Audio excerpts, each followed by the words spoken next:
Hello friends, welcome to favourite channel the Studious. मैं अंकित आपका स्वागत करता हूं। आज हम लोग बात करने वाले हैं 5 ईयर प्लान्स और नीति आयोग के बारे में। बिना टाइम वेस्ट किए चलिए शुरू करते हैं।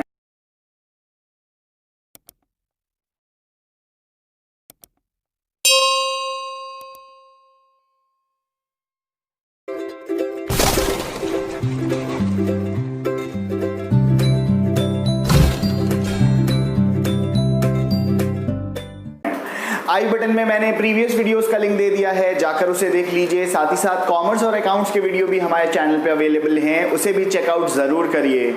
पिछले वीडियो में हम लोगों ने बात किया था कि जो इंडियन इकोनॉमी थी वो बहुत ही खराब दौर से गुजर रही थी, बिकॉज ब्रिटिशर्स ने इंडिया को पूरी तरह से रुइन करके छोड़ा हुआ था और पूरा का पूरा वेल्थ इंडिया से ड्रेन करके ले जा चुके थे।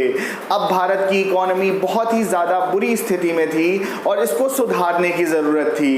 इसी वजह से जब इंडिपेंडेंस मिली हमें 1947 में, तभी इस पे काम करने की योजनाएं बनाई जाने लगी। 1950 में प्लानिंग कमीशन ऑफ इंडिया का गठन किया गया। इसके जो अध्यक्ष होते हैं, इसके जो चेयरमैन होते हैं, वो प्राइम मिनिस्टर के अंदर डायरेक्टली आती है ऑर्गेनाइजेशन, और इसके डिप्टी चेयरमैन प्राइम मिनिस्टर के साथ मिलकर काम करते हैं। जो प्लानिंग कमीशन ऑफ इंडिया होता है, इसका मेन उद्देश्य होता है कि इंडिया को किस तरह से बहुत तेजी से डेवलप किया जाए। आज तक भारत में 1951 से लेकर 2017 तक 12 5 ईयर प्लान्स को एग्जीक्यूट किया गया है और ये बहुत ही अच्छे प्लान थे जिसने भारत के डेवलपमेंट में एक बहुत इंपॉर्टेंट रोल को प्ले किया। लेकिन ये जो 5 ईयर प्लान्स थे अपने पूरे ऑब्जेक्टिव्स को अचीव करने में बहुत ज़्यादा सक्सेसफुल नहीं हो पाए, क्योंकि यहाँ पर faulty planning, second wrong implementation, third corruption and too much bureaucratic control, जिसे रेड टेपिज्म भी कहते हैं। यहाँ पर बहुत ज़्यादा लाल फीताशाही, यानी कि गवर्नमेंट का बहुत ज़्यादा इंटरवेंशन होने के कारण से जो प्लानिंग कमीशन है और जो प्लान्स थे वो प्रॉपरली एग्जीक्यूट नहीं हो पाए। लेकिन जो फर्स्ट 5 ईयर प्लान और सेकेंड 5 ईयर प्लान है, इसे मोस्ट इंपॉर्टेंट 5 ईयर प्लान्स में भी माना जाता है। तो जो 5 ईयर प्लान्स होते हैं, इसे डिफरेंट मॉडल्स के नाम से भी जाना जाता है, क्योंकि ये जो बनाए गए, इसको जो प्लान किया गया, इनके जो मेकर्स हैं उनके नाम पर इस मॉडल्स को रखा गया। जो सेकेंड 5 ईयर प्लान है वो सबसे इंपॉर्टेंट है और उनके मॉडल भी बहुत इंपॉर्टेंट है। चलिए बात करते हैं फर्स्ट 5 ईयर प्लान की, जो 1951 से 1956 के बीच में एग्जीक्यूट किया गया। फर्स्ट 5 ईयर प्लान में पूरा का पूरा जोर था कि एग्रेरियन इकोनॉमी मतलब कि जो हमारी एग्रीकल्चर से रिलेटेड इकोनॉमी है, इसको ग्रो किया जाए। क्योंकि आपको मैंने बताया था ईव ऑफ इंडिपेंडेंस में 75% of the population of India वो पूरी तरह से एग्रीकल्चर और उससे रिलेटेड ऑक्यूपेशंस में बिजी थी। तो इसीलिए एग्रेरियन इकोनॉमी को पूरी तरह से डेवलप करने पे जोर दिया गया। साथ ही साथ थोड़ी बहुत कॉटेज इंडस्ट्रीज को भी डेवलप करने की बात की गई। यहाँ पर एग्रेरियन इकोनॉमी को डेवलप करने के लिए कैनाल्स, इरिगेशन की प्रॉपर फैसिलिटीज पे जोर देने की बात की गई।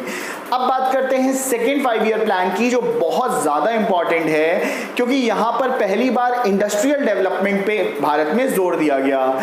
इस मॉडल को बनाया था प्रशांत महालनोबिस ने और इसे महालनोबिस मॉडल के नाम से भी जाना जाता है।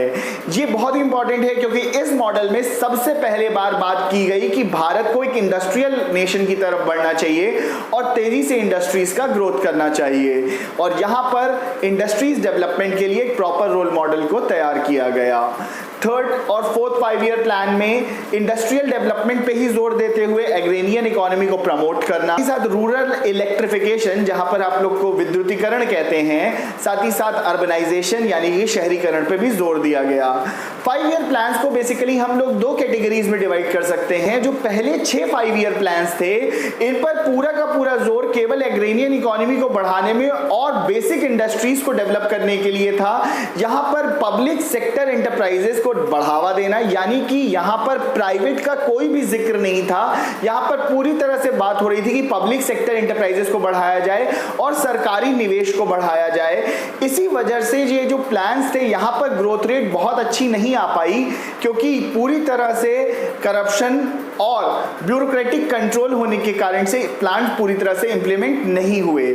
जब हम लोग सेकेंड फेज पे चलते हैं, जो आपका 7th प्लान से लेकर 12th प्लान की बात है, यहां पर प्राइवेटाइजेशन को डेवलप करने की बात की गई और 1991 में एलपीजी पॉलिसी जो आई, जिसमें लिबरलाइजेशन, प्राइवेटाइजेशन और ग्लोबलाइजेशन, जो हम लोग इसका नेक्स्ट वीडियो करेंगे, important policy government of India लेकर आई थी 1991 में। ये प्लान्स में इसका इन्फ्लुएंस दिखाई देता है। तो यहां पर infant mortality rate, education of the students, growth of village panchayat system, proper mandate for all, improving the facilities and basic amenities of the life, health services should be improved, इसके बारे में जोर दिया गया। ये बेसिकली ये सारे के सारे जो प्लान रखे गए, ये प्लान बहुत ही इंपॉर्टेंट सेकेंड फेज में आए और ग्रोथ रेट भी इंडिया की बहुत तेजी से ग्रो करी। अभी तक जो पहले 5 ईयर प्लान्स थे, यहाँ पर ब्यूरोक्रेटिक कंट्रोल मैंने आपको पहले भी बताया और केवल पब्लिक सेक्टर एंटरप्राइजेस का ग्रोथ था, यानी कि गवर्नमेंट ऑफ इंडिया ही सारा इन्वेस्टमेंट कर रही थी, इसीलिए इन्वेस्टमेंट भी प्रॉपर नहीं हो पा रहा था और जो पूरी की पूरी इंडस्ट्रीज थी उनका केयर टेक अच्छा नहीं हो रहा था, उनका मैनेजमेंट प्रॉपर नहीं था और स्किल्ड पर्सन्स की कमी थी।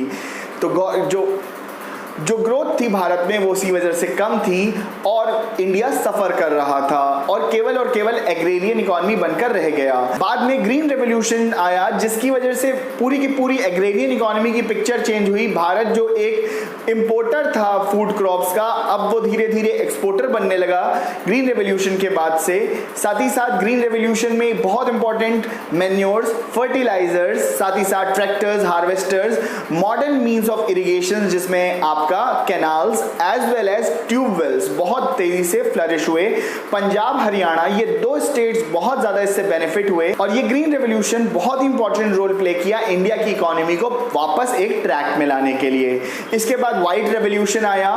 व्हाइट रेवोल्यूशन में अमूल कोऑपरेटिव का नाम तो आप बहुत इंपॉर्टेंट जानते ही हैं। व्हाइट रेवोल्यूशन जब स्टार्ट हुआ उसके बाद अमूल कोऑपरेटिव भी स्टार्ट हुई और आज ये वर्ल्ड की सबसे बड़ी कोऑपरेटिव इंडस्ट्री है जो मिल्क और मिल्क प्रोडक्ट्स में डील करती है। व्हाइट रेवोल्यूशन में मिल्क प्रोडक्शन में इंडिया को बेहतर बनाने के लिए और मिल्क प्रोडक्ट्स इंडिया में प्रोड्यूस करने की बात की गई। इसके बाद एलपीजी पॉलिसी जो 1991 की आई, इसने बहुत इंपॉर्टेंट रोल प्ले किया इंडिया को सेल्फ डेवलप बनाने की क्षेत्र में। अभी भी बहुत सारा काम होना बाकी था और मैंने पहले भी बताया आपको 5 ईयर प्लान्स जो थे वो प्रॉपर्ली एग्जीक्यूट नहीं हो रहे थे। 2014 में जब इलेक्शंस हुए तो नरेंद्र मोदी गवर्नमेंट आई और नरेंद्र मोदी गवर्नमेंट को 5 ईयर प्लान्स का कॉन्सेप्ट बहुत अच्छा नहीं लग रहा था, क्योंकि ये कॉन्सेप्ट पुराना हो चुका था और faulty implementation, bureaucratic control, red tapism, ये सारे इसके बहुत बड़े ड्रॉबैक्स थे। तो यहां पर गवर्नमेंट ने प्लानिंग कमीशन ऑफ इंडिया को स्कैप ऑफ कर दिया या पूरी तरह से खत्म कर दिया और 2017 में जब 12th 5 ईयर प्लान खत्म हुआ तो उस समय प्लानिंग कमीशन को भी फिनिश कर दिया गया और बनाई गई एक नई ऑर्गेनाइजेशन जिसका नाम था नीति आयोग, और बनाई गई एक नई ऑर्गेनाइजेशन जिसका नाम है नीति आयोग। अगर इसके कॉम्पोजिशन की बात करें तो कॉम्पोजिशन में सबसे ऊपर चेयरमैन इसके प्राइम मिनिस्टर होते हैं। इसमें सारे के सारे चीफ मिनिस्टर जो डिफरेंट स्टेट से आते हैं, साथ ही साथ लूटिनेंट्स और गवर्नर्स जो डिफरेंट स्टेट के होते हैं, ये भी पार्टिसिपेट करते हैं। इसमें स्पेशल ऑफिसर्स भी अपॉइंट होते हैं जो अपनी अपनी फील्ड में एक्सपर्ट होते हैं और एक्सपर्ट अपनी ओपिनियंस देते हैं for better development. NITI Aayog basically इसीलिए बनाया गया क्योंकि 5 ईयर्स के लंबे प्रोजेक्शंस देने के बजाय छोटे छोटे काम को एक साथ इंप्लीमेंट करना और फॉल्टी प्लानिंग और ब्यूरोक्रेटिक कंट्रोल से बचना। अभी तो नीति आयोग बहुत ज़्यादा दिन नहीं हुआ है बने, इसलिए इसके काम पे बहुत ज़्यादा इवैल्यूएशन करना गलत होगा, लेकिन अभी इसकी स्टार्टिंग अच्छी हुई है और काम करने की दिशा में ये अच्छी तरह से आगे बढ़ रहे हैं। आई होप आज का वीडियो आपको अच्छा लगा। वीडियो अच्छा लगा तो जल्दी से लाइक कर दीजिए, चैनल को सब्सक्राइब कर दीजिए, सब्सक्राइब कर चुके हैं तो इसको शेयर करिए, कमेंट्स करके अपने डाउट्स क्लियर कर लीजिए और अप्रिसिएशंस भी दिया करें। साथ ही साथ बेल नोटिफिकेशन दबाना ना भूलें जिससे आपको लेटेस्ट सारे नोटिफिकेशन मिल जाएं। आई बटन पे लिंक डिफरेंट वीडियोस का भी दिया हुआ है, जाकर उसे चेकआउट कर लीजिए। थैंक यू, अपना ख्याल रखें। जय हिंद, जय भारत।